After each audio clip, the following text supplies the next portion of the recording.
সূর্যের প্রবল তাপে লাউ শাকের পাতাগুলো কেমন ম্রিয়মাণ হয়ে গেছে।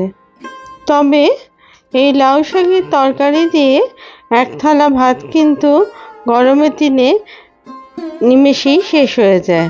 হ্যালো এভরিওয়ান, অসীমার কিচেনে আপনাদের সকলকেই স্বাগত। আমি আজকে লাউ শাকের একটা খুব সহজ তরকারি নিয়ে আপনাদের কাছে হাজির হয়েছি। প্রথমে আমি এখানে এক আটি লাউ শাক নিয়েছি। এটা অবশ্যই আমার বাজার থেকে কেনা লাউ শাক। প্রথমে একবার জল দিয়ে ভালো করে ধুয়ে তারপরে প্রথমে পাতার অংশগুলো আমি কেটে নিলাম কাঁচির সাহায্যে। আপনারা এটা বটি বা ছুরির সাহায্যেও কেটে নিতে পারেন। তারপরে ডাঁটার অংশগুলোকে খুব ছোট না করে মাঝারিভাবে কেটে নিলাম। এরপরে পাতাগুলোকে খুব ভালো করে জলে ধুয়ে জল ঝরিয়ে আমি একটা থালায় রেখে দিয়েছি। এবার তার মধ্যে যে বড় পাতাগুলো রয়েছে সেগুলোকে আমি 3টে টুকরো করে কেটে নিলাম। আপনারা চাইলে আরও ছোট ছোট টুকরো কিন্তু করে নিতে পারেন, তবে আমি একটু বড় সাইজেরই পাতাগুলো রেখেছি। আর যেগুলো মাঝারি মাপের ছিল সেগুলোকেও 2 টুকরো করে কেটে নিয়েছি। এই শাক কেটে নেবার পরে আমি কিন্তু আর ধোবো না, কারণ শাক কাটার পর আবার ধুলে তার মধ্যে যে মিনারেলসগুলো থাকে আর ভিটামিনসগুলো সেগুলো কিন্তু বেরিয়ে যায়। ডাঁটার অংশগুলো আমি ধুয়ে জল ঝরিয়ে রেখে দিয়েছি। অন্যদিকে আমি 1.5 চামচ মতো চাল মগজ নিয়ে নিলাম একটা বাটির মধ্যে, আর নিয়ে নিলাম 3 চামচ পোস্ত। আমি এখানে কিন্তু বড় চামচেরই ব্যবহার করেছি। তারপরে সেগুলোকে জল দিয়ে ভিজিয়ে রাখলাম মিনিট 20 জন্য, কারণ 20 মিনিট পরে এই চাল মগজ আর পোস্তদানা একসাথে বেটে নেব, যে পেস্টটা আমি তরকারিতে ব্যবহার করব। আর তার সাথে দিয়ে দিলাম 4টে মতো কাঁচা লঙ্কা।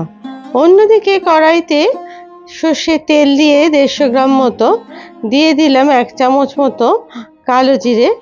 যে কালো জিরেটা গরম হয়ে গেলে কড়াইতে দিয়ে দিলাম আগে থেকে কেটে রাখা 2টো আলুর টুকরো। আমি আলুর টুকরোগুলো লম্বা লম্বা করে কেটে নিয়েছি। সমস্ত টুকরোগুলো দিয়ে ভালো করে ভাজতে থাকলাম। আর লঙ্কাগুলো কিন্তু একই সাথে ভেজে নিলাম ভালো করে।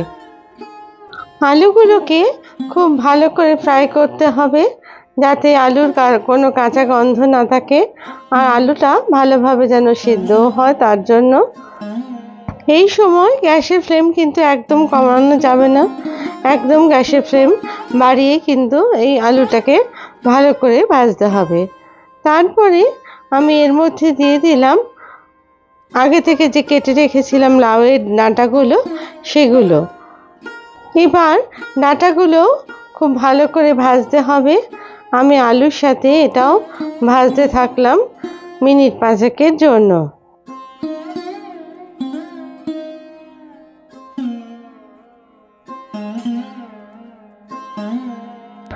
লাউয়ের ডাঁটাগুলো ভেজে নেওয়ার পরে আমি দিয়ে দিলাম বড় বড় করে কেটে রাখা ঝিঙের টুকরো।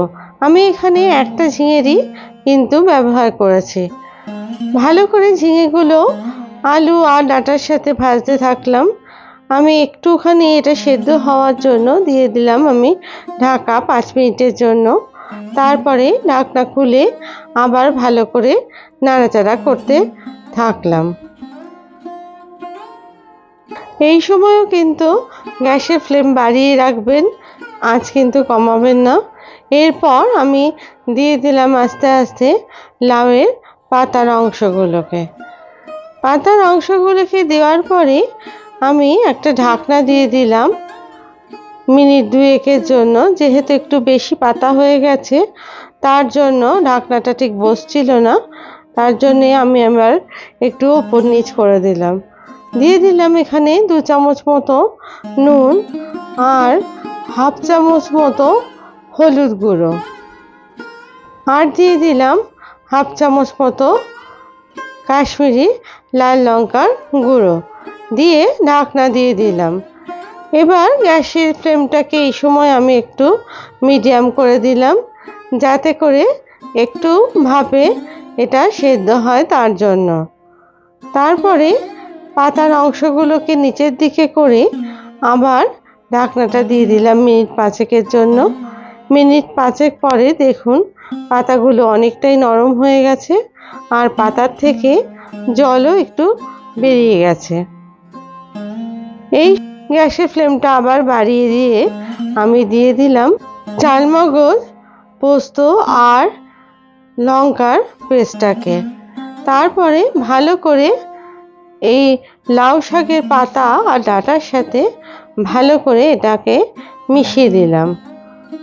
খুব ভালো করে এটা মেশাতে হবে, যাতে করে লাউয়ের ডাঁটার মধ্যে পোস্ত ঢোকে আর নুনও ঢোকে প্রপারভাবে, আর তার সাথে পাতাগুলোও যাতে সুসিদ্ধ হয় সেদিকেও খেয়াল রাখতে হবে। তাই স্প্যাচুলার সাহায্যে আমি ভালো করে ডাঁটা আর পাতার অংশগুলোকে ওপর নিচ করে একসাথে খুব ভালো করে মিশিয়ে নিলাম। এই শাক গরম ভাতের সাথে খেতে অসাধারণ লাগে।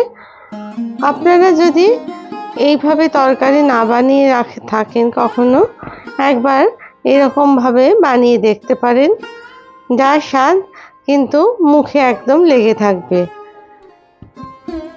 এরপর আমি এর মধ্যে দিয়ে দিলাম মিক্সিতে যেটুকু পোস্ত ছিল বাটার অংশ, সেটা জল দিয়ে অল্প একটু সেই জলটাকে ঢেলে দিলাম এর মধ্যে, আর দিয়ে দিলাম 1 চামচ মতো ব্রাউন সুগার।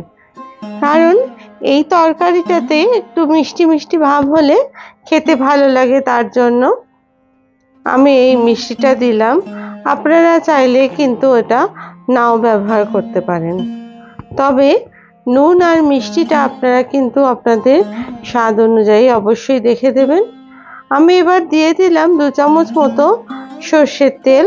যেহেতু আমি এখানে কোনো সর্ষের ব্যবহার করিনি, তাই আমি সর্ষের তেল ব্যবহার করলাম।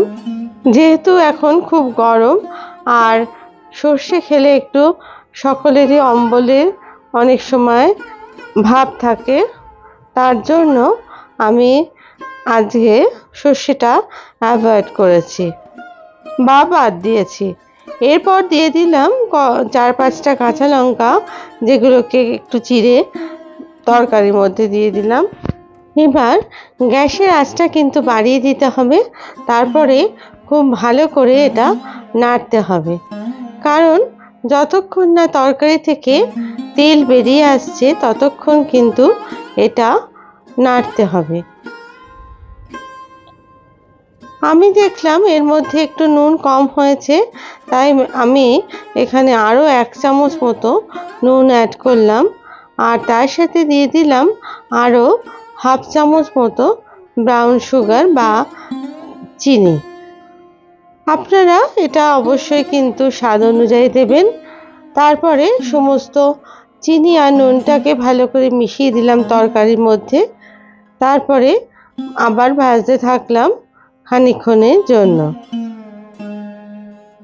যদি আপনাদের এই রেসিপি ভালো লেগে থাকে তাহলে প্লিজ লাইক, শেয়ার আর কমেন্টস করতে ভুলবেন না। আপনাদের প্রত্যেকটা কমেন্টস কিন্তু আমার কাছে মূল্যবান। প্রত্যেকটা কমেন্টস কিন্তু আমাকে খুবই উৎসাহ দেয়। আর আমার চ্যানেলের নতুন দর্শক বন্ধু হলে অবশ্যই আপনারা প্লিজ চ্যানেলটিকে সাবস্ক্রাইব করে দেবেন আর আমার পাশে থাকবেন। পাশে থাকা বেল আইকনটিকে কিন্তু প্রেস করতে ভুলবেন না। এরপর আমি দেখুন এটি রান্না প্রায় শেষ হয়ে এসেছে। এবার আস্তে আস্তে চারপাশ থেকে অল্প অল্প তেল ছাড়তে শুরু করে দিচ্ছে। আরও মিনিট 2-3 নাড়াচাড়া করার পর এবার আমি গ্যাসটাকে অফ করে দিলাম। এবার একটা প্লেটের মধ্যে এই লাউ শাকটাকে পরিবেশন করলাম। এই গরমকালে গরম ভাতের সাথে যদি লাউ শাক পোস্ত পাওয়া যায় তাহলে কিন্তু একদম অসাধারণ লাগে খেতে। আপনারা লাউ শাক পোস্ত বা লাউ শাকের চচ্চড়ি যদি করতে চান, এইভাবে একবার কিন্তু ট্রাই করে দেখতে পারেন। আশা করি সেটা কিন্তু আপনাদের খেতে খুবই ভালো লাগবে। আবার নতুন রেসিপি নিয়ে আপনাদের কাছে হাজির হব। আপনারা সবাই ভালো থাকবেন। ধন্যবাদ।